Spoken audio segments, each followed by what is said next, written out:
ગુજરાતમાં ચકચાર મચાવનાર BZ Ponzi scheme કેસના મુખ્ય આરોપી ભૂપેન્દ્ર ઝાલાની મહેસાણા નજીક વિસનગરના દવાડા ગામના ફાર્મ હાઉસમાંથી કરેલી ધરપકડ.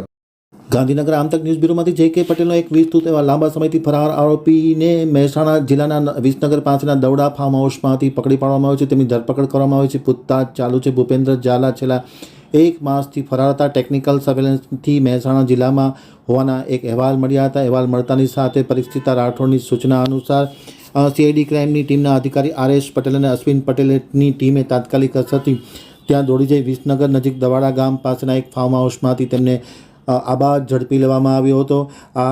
તેમના ભાઈની પણ અગાઉ પૂછતાછ કરવામાં આવી હતી. જોકે પરિક્ષિતા રાઠોડે પત્રકારો સાથેની વાતચીતમાં આ કેસ સાથે તેમના ભાઈનો કોઈ સંબંધ નહીં હોવાનું જણાવ્યું હતું. જેના નાણાં ફસાયેલા છે તેવા ભોગ બનનાર લોકો ફરિયાદ આપી શકે તેવું પણ કહેવામાં આવ્યું છે. બીઝેડ ફાઇનાન્સ સર્વિસના ચીટિંગ બાબતે પોતાની ફરિયાદ આપી શકશે. લોકોના 95 કરોડ રૂપિયા ચૂકવવાના બાકી હોવાનું પ્રાથમિક તપાસમાં બહાર આવ્યું છે.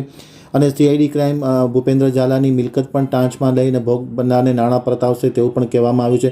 આરોપીને આશરો આપનાર ફાર્મ હાઉસના સંચાલકની પણ ખાસ કરીને તપાસ હાથ ધરવામાં આવશે. ગત વર્ષે 2020થી આ સ્કીમ ચાલુ કરવામાં આવી હતી. હાલ પ્રાથમિક તપાસ ચાલુ છે અને અધિકારીઓ આ બાબતે તપાસ કરી રહ્યા છે. છેલ્લા 15 દિવસથી તે ફાર્મ હાઉસમાં રહેતો હોવાનું અને એકલો જ રહેતો હોવાનું પરિક્ષિતા રાઠોડે જણાવ્યું હતું. હવે જોઈએ પરિક્ષિતા રાઠોડની મીડિયા સાથેની પ્રતિક્રિયા. ડિટેન કરવામાં આવ્યું છે અને એના જે આક્ષેપો છે એને સમર્થન કરતા અત્યારે પુરાવા એકત્રિત કરવાની અને એની પૂછપરછ કરવાની કામગીરી ચાલુ છે. આટલો સમય ક્યાં ફરતો હતો? ગુજરાતમાં હતો, ગુજરાતની બહાર ગયો હતો કે શું? હજુ તો હમણાં 10 મિનિટ પહેલા જ પૂછપરછ શરૂ કરી છે. એ અત્યારે તો ગુજરાતમાંથી જ મળ્યો છે. હજુ વિગતવાર પૂછપરછ કરીએ પછી ખ્યાલ આવે કે આટલા દિવસ 1 મહિના સુધી એ ક્યાં હતો. પોલીસ એની પાસે પહોંચી એ જાતે હાજર થયો છે આપણને? નહીં, ખોટી વાત છે. અમે અમારી જે ટેકનિકલ સર્વેલન્સ ટીમ અને હ્યુમન ઇન્ટેલિજન્સથી ઘણા દિવસથી આ બાબતે તપાસમાં હતા અને એ દરમિયાન માહિતી મળી કે એ અહીંયા મહેસાણા જિલ્લાના આ ગામમાં છે અને એના આધારે મારી જે ટીમ છે સીઆઈસીએલના અધિકારી આર.એસ. પટેલ અને જે અશ્વિન પટેલ એ બંનેની ટીમને અધિકારીઓ સાથે એને એ દવાડા ગામમાંથી અત્યારે ડિટેન કર્યો છે. દવાડા ગામમાં ક્યાં હતો? કોના ઘરે હતો કે ફાર્મ હાઉસ? એક ફાર્મ હાઉસમાં હતો. એટલે ગામડામાં એક ખેતરમાં એક જે નાનું એવું ઘર હતું ત્યાં હતો. એટલે ત્યાં એને કોણે આશરો આપ્યો છે અત્યાર સુધી પણ ક્યાં ક્યાં રોકાયો છે, શું કર્યું છે અને કેવી રીતના કોના સપોર્ટ એને મળ્યો છે એ બધી તપાસ ચાલુ છે. ત્યાં દવાડા ગામમાં જ્યાંથી મળી આવ્યું ત્યાં બીજું કોઈ હતું કે આ એક જ વ્યક્તિ ત્યાં હતો? ના, અત્યારે તો ના, એનો પિતા કે કોઈ મળ્યું નથી. અત્યારે તો એકલો જ મળ્યો છે. એના ભાઈની ધરપકડ કરવામાં આવી અથવા એને પૂછપરછ માટે લાવવામાં આવ્યો એ પરથી આ કડી પડી છે?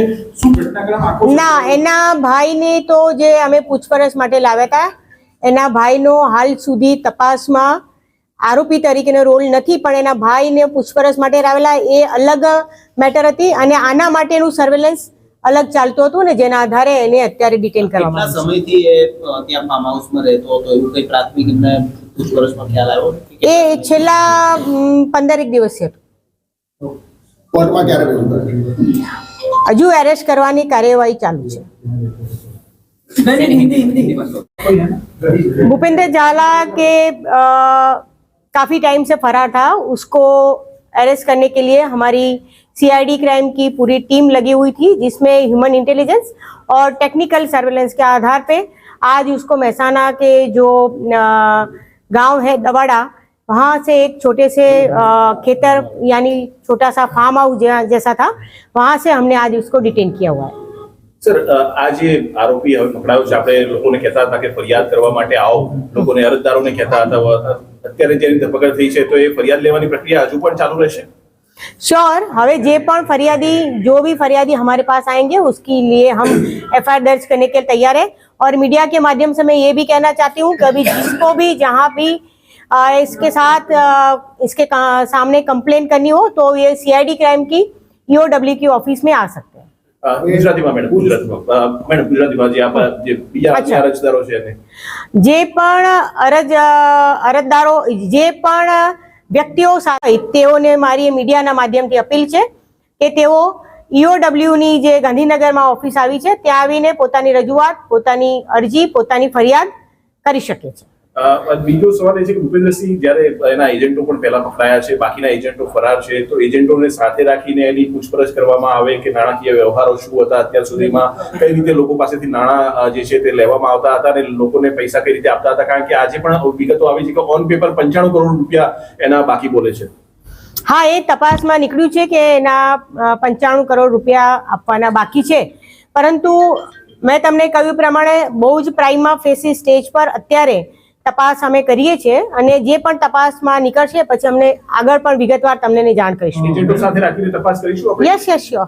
મેડમ, લોકો આઈને અહીંયા ફરિયાદ નોંધાવે એમને શું ફાયદો? કારણ કે એક વાત એવી હતી કે ભૂપેન્દ્ર ઝાલાના પૈસા પાછા નહીં મળે, તો ફરિયાદ નોંધાવશે તો રિકવરીમાં ક્યાંક મળવાની શક્યતા ખરી? હા, એટલે અમે લોકોએ અત્યારે આ જે ફરિયાદ દાખલ થઈ છે એમાં GPID એક્ટ અને બર્થ એક્ટ હેઠળ પણ ગુના દાખલ કરેલા છે અને એમાં જે પ્રોપર્ટી સીઝ કરીને એટેચમેન્ટ કરીને આપવાની પ્રોવિઝન છે એ પ્રમાણે આગળની કાર્યવાહી થશે. આ ફાર્મ હાઉસ કોનું હતું એવું કઈ ખબર પડી છે જ્યાંથી એ મળી આવે છે?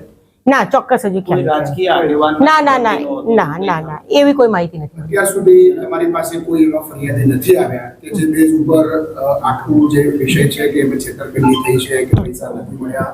તો હવે પ્રોસેસ શું રહેશે? કારણ કે તમે નિવેદન પણ ઘણા બધા લોકોને લીધા છે, એમાં પણ કોઈ એવું લગભગ સામે નથી આવ્યું કે અમારે પૈસા લઈ ગયા છે પાછા નથી આપ્યા, ફરિયાદ નોંધાઈ ત્યાં સુધીમાં. તો હવે કામ કેવી રીતે આગળ વધશે? કારણ કે મેં અત્યારે હું ફરીથી રિપીટ કરું છું કે અમારી તપાસ દરમિયાન પણ જ્યાં એવું લાગશે કે જેની સાથે આ થયું છે તો અમે પ્રોએક્ટિવલી એમને બોલાવીને ગુના દાખલ કરીશું. અને આ મીડિયાના માધ્યમથી હું ફરીથી રિપીટ કરું છું કે જેને પણ હવે હિંમતથી આવે અને તટસ્થ અને એકદમ ન્યુટ્રલી તપાસ થશે એવો હું તમને વિશ્વાસ આપું છું. જેને પણ આ બાબતે કોઈ ફરિયાદ કરવી હોય તો એ આવી શકે છે. આ આરોપી હતો, આરોપીને છાવરનાર ફાર્મ હાઉસ કોનું છે તેની સામે પણ કે પગલાં લીધા છે? હા, એ તો અત્યાર સુધી ફાર્મ હાઉસમાંથી મળ્યા, પણ એ પહેલા પણ ક્યાં ક્યાં રોકાયો હતો, કોણે એને સપોર્ટ કર્યો છે, એ બધી જ તપાસ થશે. મેડમ, સામાન્ય રીતે જોવા જઈએ આટલો 6000 કરોડનો કેસ છે એ પ્રકારની વાત આવે છે. પોલીસની પ્રાથમિકતાની પૂછપરછ દરમિયાન કયા કયા મુદ્દાઓની રહેશે કે જેની પાસેથી પોલીસ એવું માનતી હોય કે આટલી વિગતો અમારે જોઈએ છે? હા, મેઇન તો શું છે કે એને 2020 થી શરૂ કરેલું હતું, એટલે 2020 થી અત્યાર સુધી એની સાથે કઈ કઈ ટીમ સામેલ હતી જે એને આ બધા જે ફ્રોડ ને આ પોન્જી સ્કીમમાં મદદરૂપ થઈ હતી, એ તમામ પાસાઓને આવરી લેવામાં આવશે. અને અત્યારે મેં તમને કહ્યું ફરીથી કે બહુ જ પ્રાઇમા ફેસી હજુ તો અમે એની ઇન્ટ્રોગેશનની શરૂઆત જ કરી છે અને એટલે હજુ મને થોડો ટાઈમ જોઈએ. કાલે વિગતવાર હું તમને તમારા બધા સવાલોનો જવાબ આપીશ. Okay, thank you.